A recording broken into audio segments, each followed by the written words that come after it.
오늘 채플에 오신 여러분 모두 환영합니다. 함께 또 새로운 찬양 함께 배우며 또 나아가기 원합니다. 부흥의 세대라는 찬양입니다.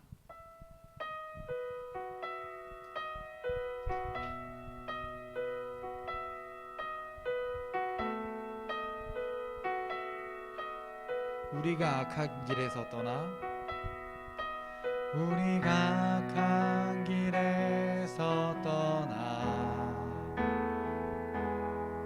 스스로 겸비하고 기도하며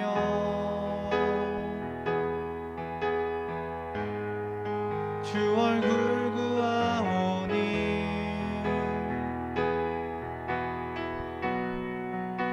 이 땅 고치소서.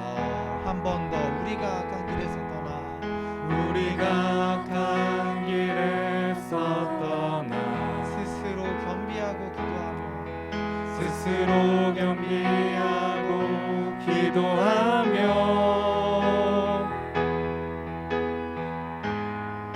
주 얼굴 구하오니 이 땅 고치소서. 이 땅 고치소서. 주여 들으소서. 주여 들으소서. 주 이름으로 일컫는 백성에게 부흥을 주소서. 하나님 얼굴 구하는 세대 되게 하소서. 온 땅 덮는 주의 영광 보게 하소서. 모든 나라 족속 가운데 부흥 임하기까지 밤낮 울부짖는 부흥의 세대로 세우소서.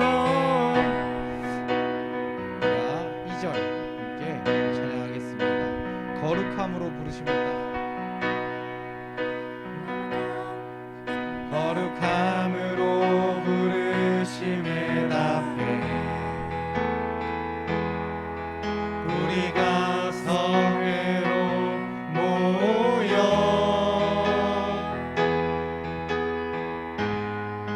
울며 기도하고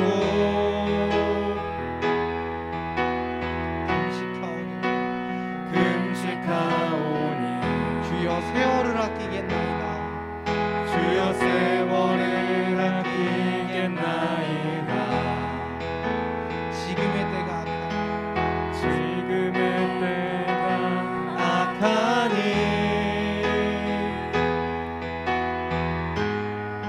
아멘. 주 예수여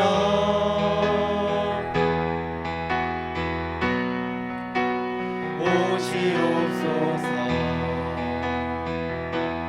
주여 들으소서. 주 이름으로 일컫는 백성에게 부흥을 주소서. 하나님 얼굴 구하는 세대 되게 하소서. 온 땅 덮는 주의 영광 보게 하소서. 모든 나라 족속 가운데 부흥 임하기까지 밤낮 울부짖는 부흥의 세대로 하나님 얼굴 하나님 얼굴 구하는 세대 되게 하소서. 온 땅 덮는 주의 영광 보게 하소서. 모든 나라 족속 가운데 부흥 임하기까지 밤낮 울부짖는 부흥의 세대로 세우소서. 우리가 그 부흥의 사람이 될 수 있길 소망하며 함께 영광의 박수 올려드리겠습니다.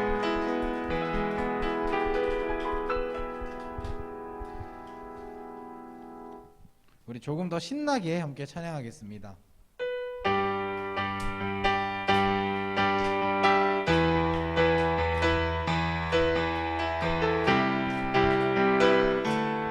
마지막 날에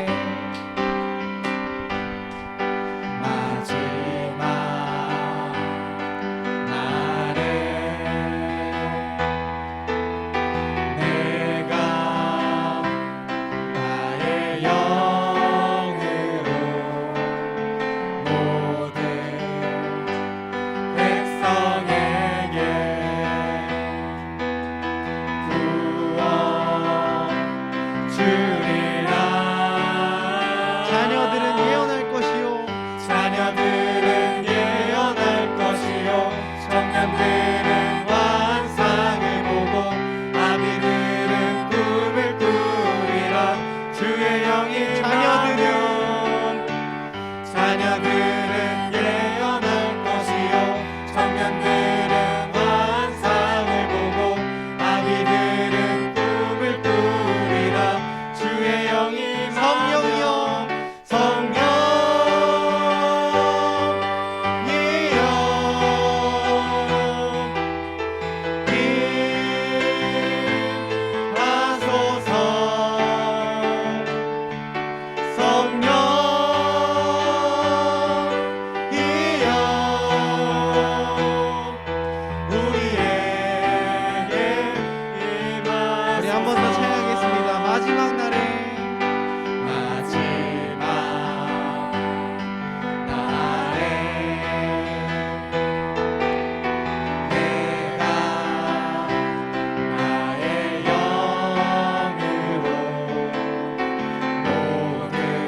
네, 우리 마지막으로 임례라는 찬양을 함께 할 건데, 우리 마음을 다해서 정말 이 예배 가운데 하나님 만나겠다고 고백하는 찬양이 됐으면 좋겠습니다.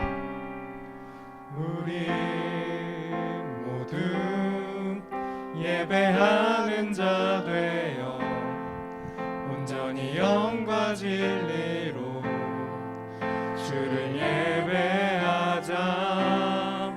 주가 우리와 함께 영원히 함께 하시고 마르지 않는 샘물로 우릴 채우시리.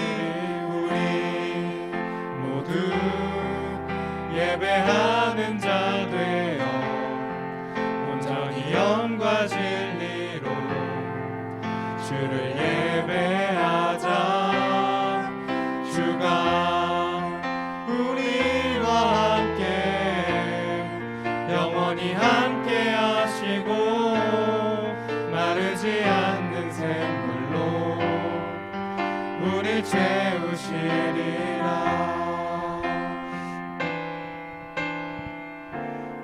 우리가 더 가사를 생각하고 더 마음을 담아서 함께 고백하기 원합니다.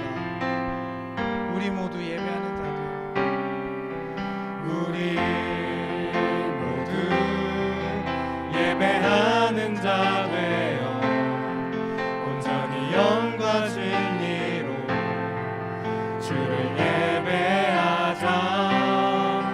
주가 우리와 함께 영원히 함께 하시고 마르지 않는 샘물로 우리를 채우시니 우리 모두 예배하는 자 되어 온전히 영과 진리로 주를 예배하자. 주가 우리와 함께 영원히 함께 하시고 마르지 않는 샘물로 우리를 채우시니 우리 모두 예배하는 자 되어 온전히 영과 진리로 주를 예배하자. 주가 우리와 함께 영원히 함께 하시고 마르지 않는 샘물로 우리 마지막으로 우리 모두 예배하는 자 되어 온전히 영과 진리로 주를 예배하자. 주가 우리와 함께 영원히 함께 하시고 마르지 않는 샘물로 우릴 채우시리라. 우리가 함께 기도로 나아가기 원합니다. 첫 번째로 기도할 것은 이 예배 자리 가운데 있는 우리들을 위해서입니다. 우리들이 다른 생각이 아니라 오직 하나님만을 예배하고 하나님만을 높이는 이 자리가 될 수 있게 해달라고 기도해 주시고, 두 번째로 기도할 것은 함께 임하시는 하나님입니다. 우리 가운데 찾아와 주셔서 우리 예배를 받아주시고 우리와 함께 하여 주시고 우리 가운데 하나님의 그 은혜를 임하게 하여 달라고, 우리가 이 두 가지 기도 제목으로 함께 기도하겠습니다. 사랑의 많으신 아버지 하나님, 하나님의 능력과 은혜 가운데 온전히 나아가는 우리들이 될 수 있게 하여 주시고, 이 자리 가운데 나온 우리들 분주한 마음 여러 아버지님 모든 생각들을 다 내려놓고 오직 하나님만 생각하여 나아갈 수 있는 아버지 우리들이 될 수 있게 하여 주시고, 하나님의 능력과 은혜가 온전히 아버지님 전달되어지는 아버지 오늘의 시간이 될 수 있게 하여 주시옵소서. 아버지 하나님의 말씀 온전히 아버지 하나님 분명하여 들을 수 있는 아버지 하나님 시간이 될 수 있게 하여 주시고, 우리들이 하나님께 올려드리는 아버지 하나님 이 예배와 기도가 아버지 하나님 하나님께 상달되어진 아버지 하나님 그 예배와 기도가 될 수 있게 하여 주시옵소서. 하나님 이 자리 가운데 임하여 주셔서 하나님을 아는 지체들, 하나님을 모르는 지체들, 아버지 모든 지체들에게 찾아와 주셔서 하나님 만나시고 하나님의 성령을, 하나님의 그 은혜를 온전히 누릴 수 있는 오늘의 아버지 하나님 셰프의 시간이 될 수 있도록 주님 도와주시고 아버지 하나님 함께하여 주시옵소서. 아버지 하나님 함께하여 주시옵소서.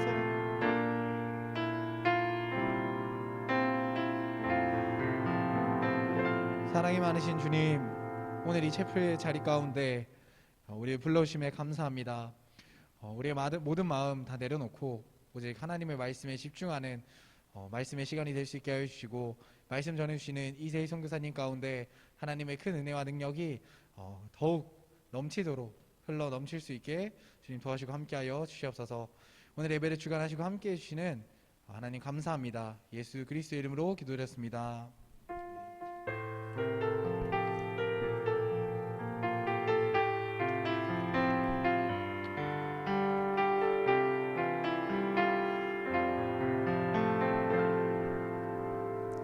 아멘.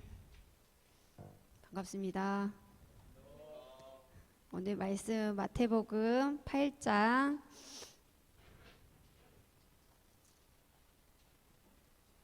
18절에서 27절 말씀입니다.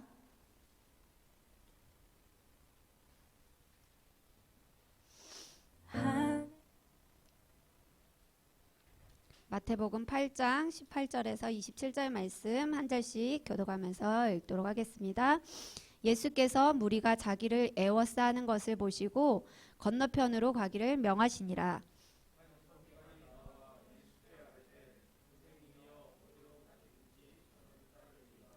예수께서 이르시되 여우도 굴이 있고 공중의 새도 거처가 있으되 인자는 머리 둘 곳이 없다 하시더라.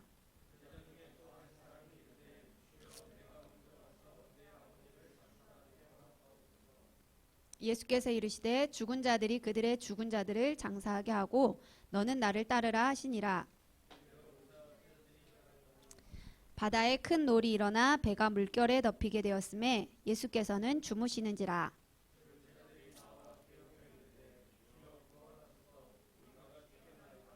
예수께서 이르시되 어찌하여 무서워하느냐 믿음이 작은 자들아 하시고 곧 일어나사 바람과 바다를 꾸짖으시니 아주 잔잔하게 되거늘.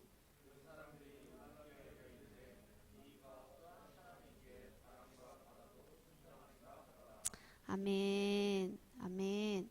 오늘의 제목은 제자들을 위한 예수님의 집중 케어입니다. 여성분들은 잘 들어보셨던 단어인 것 같은데요. 집중 케어가 뭐죠? 받아보셨나 보죠? 네, 주로 이제 여성들이 피부 미용에 좀 신경 쓸 때 집중 케어라는 이제 말을 사용해요. 그래서 기미, 주근깨 남성분들 알아놓으셔야 장가 잘 가요. 기미, 주근깨 이런 것들이 생겼을 때 이렇게 미세한 화장품으로 이렇게 다시 한번 케어를 받고 다시 좀 광나는 피부를 만드는 그런 과정을 얘기할 때 흔히들 집중 케어라는 말을 사용합니다. 제자들을 위한 예수님의 집중 케어. 이 시간을 통해서 돌아가실 때 제자의 삶에 잃었던 광을 되찾아 돌아가시는 시간 되시기를 축복합니다. 본문 말씀의 시작은 예수님이 수많은 병자들을 고치시고 다음에 제자였던 베드로의 장모님이 열병으로 이제 곧 죽게 생겼어요. 그 베드로의 장모까지 고치시고 딱 난 이후에 사람들이 마구 더 몰려들어요. 더 몰려드는 그때에 예수님께서 얘들아 저 건너편으로 가자 라고 말씀을 하십니다. 아니 이렇게 무리들이 이렇게 물 들어올 때 놓아줘야 된다고, 무리들이 더 많이 올 때 더 많이 고치시면 예수님에 대해서 더 많이 증거가 되어질 텐데 예수님은 왜 저 건너편으로 가자고 하셨을까요? 예수님이 어떤 분이신지 더 알릴 수 있는 좋은 기회였을 텐데 예수님은 왜 얘들아 저 건너편으로 가자 굳이 그 타이밍에 말씀을 하셨을까요? 첫 번째 이유는 마가복음에 보면 뭐라고 나와 있냐면 해가 저물었다라는 표현이 덧붙여서 동일한 본문으로 이야기를 시작하고 있습니다. 그래서 제자들도 예수님도 쉬어야 됐기 때문에 첫 번째로는 예수님이 저 건너편으로 가자라고 말씀을 하셨고, 두 번째로는 제자들을 집중 케어하시기 위해서 저 건너편으로 가자라고 말씀을 하셨습니다. 마태복음이든 요한복음이든 공관복음이라고 해요. 마태, 마가, 누가, 요한복음. 이 공관복음서를 쭉 읽다 보면 예수님은 몸의 질병 또 혹은 죽을 병을 가지고 나오는 무리들을 불쌍히 여기시고 그 각종 질병들을 다 고쳐주십니다. 네, 다 고쳐주십니다. 그런데 그런 상황에서 무리가 점점 더 모여들면 예수님은 딱 자리를 옮기셔서 제자들을 따로 부르셔서 그 제자들에게 천국 복음을 다시 가르쳐 주십니다. 기적과 표적만을 보고 따르는 무리들로부터 따로 구별하여서 다시 한번 제자들에게 진짜 복음이 무엇인지에 대해서 예수님은 말씀하십니다. 예를 들면 보리떡, 여러분들이 흔히 아는 거는 오병이어 사건이죠. 네, 여기 마태복음에는 보리떡 7개가 나옵니다. 처음 들어본가요? 보리떡 7개가 나와요. 5,000명을 먹이셨다는 그 다른 본문과 여긴 또 4,000명을 먹이셨다는 예수님의 사역이 나옵니다. 그리고 슈퍼맨과 같이 예수님을 바라보는 무리를 떠나서 예수님은 제자들한테 인수는 나를 뭐라고 하느냐라고 물으십니다. 네. 제자들을 따로 부르셔서 승원아, 너는 나를 누구라 하느냐? 사람들은 기적과 표적을 보고 나를 따르는데 시온아, 너는 나를 누구라 하느냐? 물으시면서 베드로를 통해서 주님은 단순히 우리 배를 불리우는 슈퍼맨이 아니고 우리의 질병을 치료하시는 치료자 그 이상이신 주는 그리스도시요 살아계신 하나님의 아들이십니다 라는 고백의 자리에 함께 하십니다. 또 수많은 병자들을 치료하시고 무리들이 또 막 몰려들 때에 예수님은 제자들을 데리고 산에 올라가셔서 산에서 심령이 가난한 자는 복이 있나니 천국이 저희 것이요 라고 하시면서 진짜 천국 복음을 말씀하시고 하나님을 믿는 것이 너희들의 참 복이다. 너희들의 복 있는 삶이 너희들이 원하는 것들을 내가 다 이루어지는 게 복이 아니라 하나님을 알고 천국을 소망하면서 살아가는 것이 너희들의 삶의 참 복이다 라고 진짜 복음을 다시 한번 제자들에게 말씀해 주십니다. 예수님은 제자들이 기적과 표적의 군중 심리에 갇혀서 허상으로 슈퍼맨 예수님을 따르는 게 아니라 하나님이 말씀하신 천국을 소망하면서 지금 이곳에 오신 예수님, 바로 내가 그 죄에서 너희들을 건져내서 영원한 생명을 약속하실 구원자라는 사실들을 믿고 제자들이 고백하는 자리에 서기를 원하셨습니다. 그리고 그것을 증거하며 사는 증인된 삶을 예수님은 가르쳐 주셨어요. 제자들에게. 그래서 육체적인 질병을 가진 자들을 불쌍히 여기시고 다 고쳐주십니다. 다 고쳐주시는데요. PPT 넘겨주세요. 말씀. 예수님은 그 병자들을 고쳐주시는 가운데 제자들을 향해서 무리들을 향해서 다시 한번 말씀하십니다. 같이 읽어볼까요? 시작. 다음.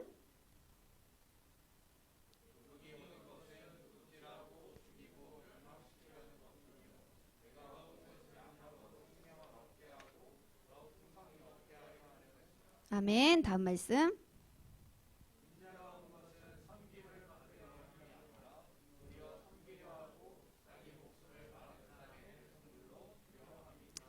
네. 아멘.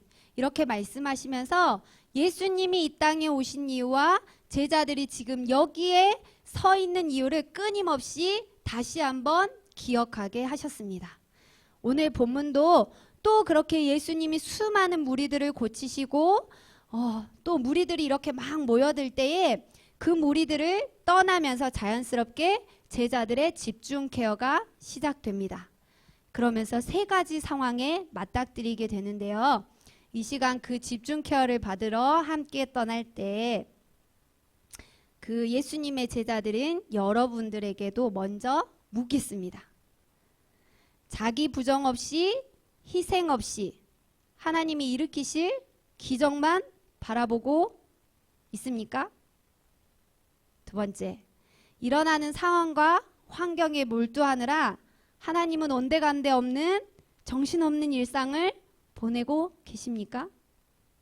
세 번째, 어디로 가야 할지 목적지를 잃은 채 달리고만 있지는 않습니까? 무엇을 위한 삶인지 잃은 채 달리고만 있지는 않습니까? 그러한 여러분에게 제자들에게 주님이 말씀하십니다. 안 되겠다. 나의 집중 케어가 좀 필요하겠구나. 나와 함께 건너편으로 가자. 집중 케어 받으러 왔는데 벌써 잘못 온 건 아니냐고 나가고 싶다면 참아야 광이 생깁니다, 여러분. 제자들을 위한 예수님의 첫 번째 집중 케어는 예수님을 따르겠다는 서기관의 고백을 통해 이루어졌습니다. 참고로 당시 서기관들은 하나님이 주신 율법들을 해석하고 보존하는 일을 하는 사람이었습니다. 그런데 하나님이 주신 율법보다 사람들이 만들어 놓은 것들을 더 강조해서 가르치다가 결국 사람들을 거짓 신앙에 빠뜨렸던 부류 중에 한 사람이 바로 당시의 서기관이었어요.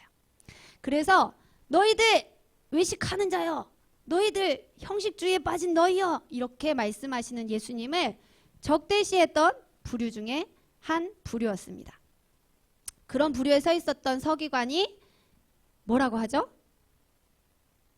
뭐라고 하죠? 짱첸 19절 뭐라고 하죠? 한번 읽어줄래요? 시작. 폰이 꺼졌습니까? 이럴 때를 대비해서 우리는 성경을 들고 다녀야죠. 그죠? 다 못 외우는 이상 성경을 들고 다녀야 해요. 19절 시작.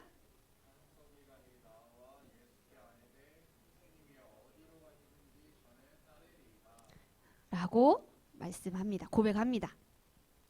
예수님의 권위를 인정합니다. 예수님을 믿고 그 가르침을 따르겠노라며 살아가겠노라며 고백을 합니다. 자신의 삶에서 형식주의와 또 외식주의에 빠졌던, 또 사람들이 그렇게 만들었던 그 자리에 돌아서서 이제 진정한 예수님, 나의 삶의 주인이신 예수님을 믿고 따르겠노라 라고 고백하고 있습니다. 그런 서기관을 향하여서 예수님이 뭐라고 이야기하죠? 서기관아, 다른 사람들은 내 기적을 보고 다 따르는데 그래도 너는 나를 주인으로 고백하고 따르는 제자가 되겠다고 하니 너야말로 진짜 내 참 제자구나 라고 말하지 않고, 여우도 뭐라 그래요? 굴이 있고 뭐라 그래요?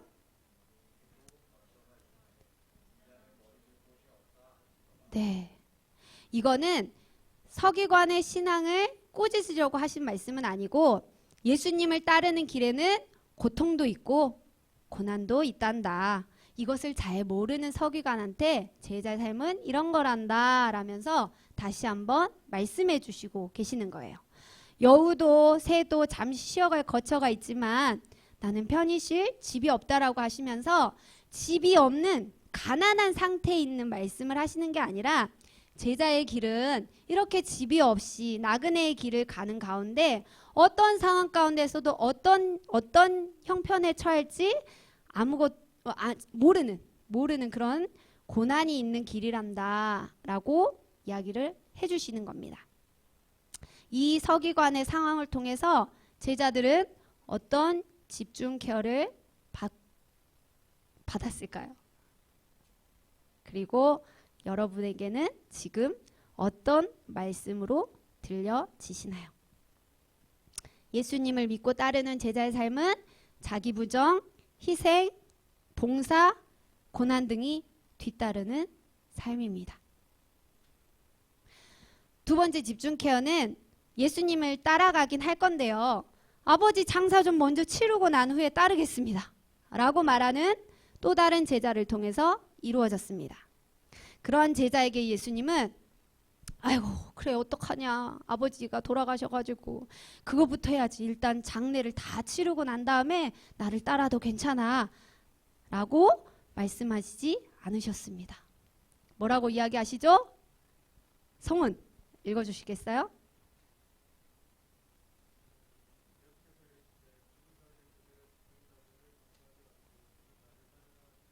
네, 죽은 자들로 장사하게 해라.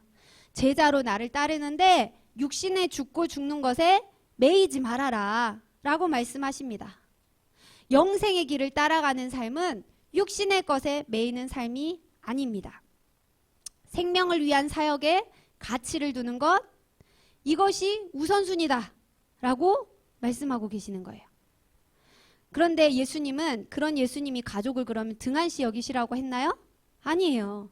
예수님은 십자가에 못 박혀 달려 돌아가실 때 자신의 육신의 부모로 계셨던 마리아를 제자에 부탁하실 만큼 가족을 소중하게 여기셨고요. 10계명에 하면 몇 계명에? 5계명에 내 부모를 공경하라 라고도 말씀하고 계십니다. 부모를 버리라는 말씀인가요? 자식된 도리를 다하지 말라는 말씀인가요? 그게 아니라 부모를 버리고 이웃을 버리고 나를 따라야 한다 라고 말씀하신 게 아니에요. 고개를 끄덕이시면 안 돼요. 그게 아니라 주님을 더 사랑해라. 주님을 더 사랑해라. 이게 핵심이고 우선순위여야 된다라는 것을 예수님은 지금 말씀하고 계십니다. 우선순위가 뒤바뀐 상태에 있는 제자의 믿음을 다시 한번 점검해 주시면서 말씀하신 거예요. 그리고 여러분 사실 주님을 더 사랑하는 것이 결국 가족을 더 사랑하는 길이 됩니다. 잘 한번 생각해 보세요. 주님을 덜 사랑할 때 오히려 가족한테 집착하게 되고요. 주님을 덜 사랑할 때 오히려 그 가정에 대한 문제 속에 묻히게 되고요. 주님을 덜 사랑할 때 어때요? 가족들한테 오히려 상처를 주는 삶을 살기도 합니다. 네. 장례를 치르고 따르겠다는 제자의 대화를 통해서 제자들은 두 번째 케어를 받았습니다.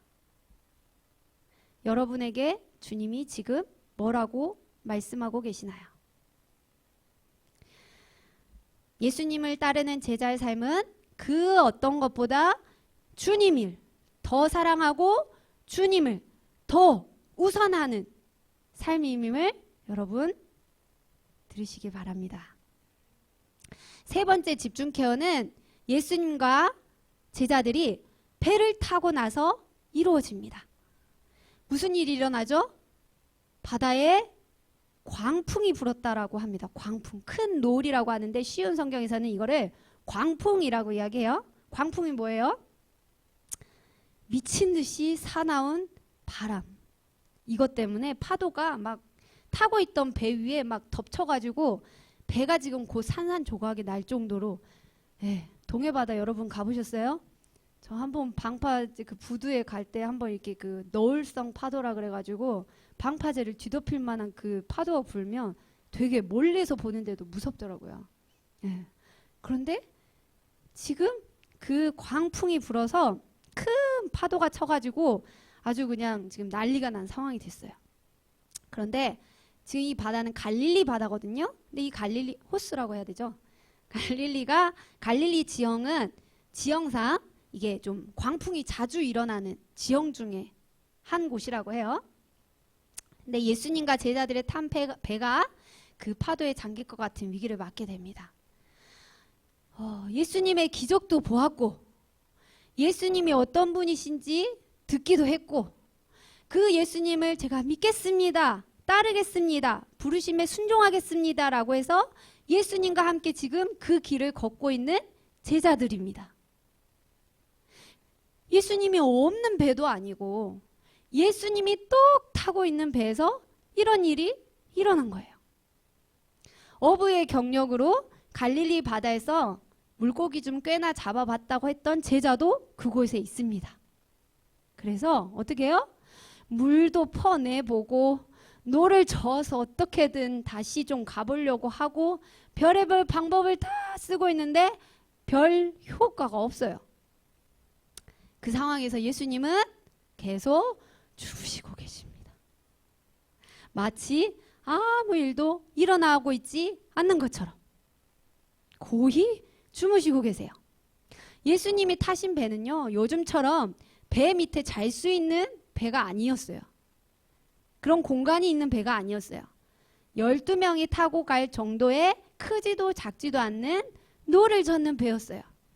그 위에 예수님이 누워 계시는데 그 몸에 그 파도가 휘어 덮쳐 오는데 예수님이 모르셨을까요?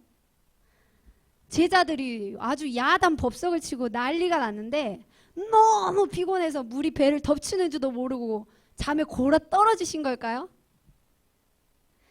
예수님은 창조주십니다. 단번에 이 파도를 잠잠하게 하실 수 있는 하늘과 땅의 권세를 가지신 분이십니다. 아멘? 아멘. 그런 예수님이 곧바로 파도를 잠잠하게 하지 않고 있다는 겁니다. 다 듣고 계셨습니다. 야, 어떡해, 빨리 노 좀 저어봐. 이 정도 파도라면 얼마 지나지 않아가지고 이 좀 배가 다 산산조각 나지 않겠어? 야, 물 좀 퍼봐라. 막 이러면서 너 이쪽에 있는 좀 물 좀 빼. 난 여기 있는 물 좀 뺄 테니까. 속도 좀 내라. 야, 다 죽게 생겼다 야. 막 이러면서 막 엉엉 울고 있어요. 그러면서 한 제자가 야, 안 되겠다. 예수님 좀 빨리 깨워봐. 지상아, 지상아. 예수님 좀 빨리 깨워봐. 무서워 죽겠다는 제자들이 예수님께 달려와서 예수님을 깨웁니다. 예수님, 예수님, 저희가 다 죽게 생겼습니다. 저희 좀 제발 살려주세요. 아무 일 없는 듯이 제자들에게 눈을 뜨시면서 말씀하십니다. 뭐라 그러시죠? 왜 그렇게 무서워하느냐, 믿음이 적은 자들아. 왜 그렇게 무서워하느냐, 믿음이 적은 자들아. 하시고 곧 일어나서 바람과 파도를 꾸짖으시니 그 파도와 바람이 잔잔하게 됩니다. 제자들 표정이 어땠을까요, 여러분? 아주 막 엉엉 울고불고 막 죽게 생겼다고 난리 법석을 떨다가 예수님 찾고 막 예수님 부르고 난리 난 산통에 예수님 깨워서 예수님 했더니 예수님 갑자기 일어나시더니 잔잔하라 하니까 지금까지 무슨 일이 있었다는 듯이 있었냐는 듯이 그냥 잠잠하게 됐는데 제자들이 그 옆에서 이러면서 막 기뻐하고 춤추고 막 난리가 났을까요? 저는 어안이 벙벙해졌을 것 같아요. 갑자기 뻥 쪄가지고 예수님은 세 번째 상황을 통해서 제자들에게 어떤 집중 케어를 하셨나요?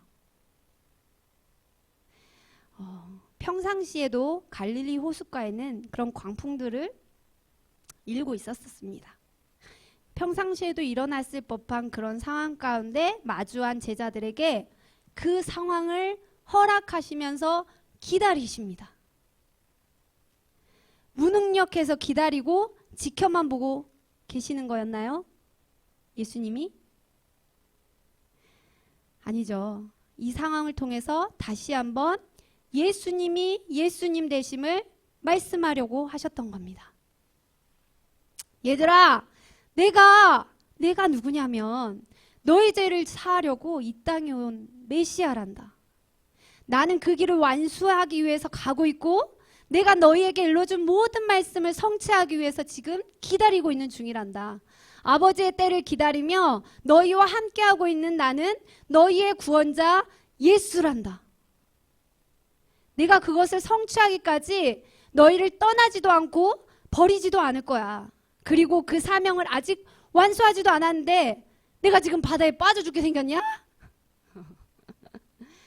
두려움의 눈꺼풀을 벗고 다시 내가 누구인지 보아라 얘들아.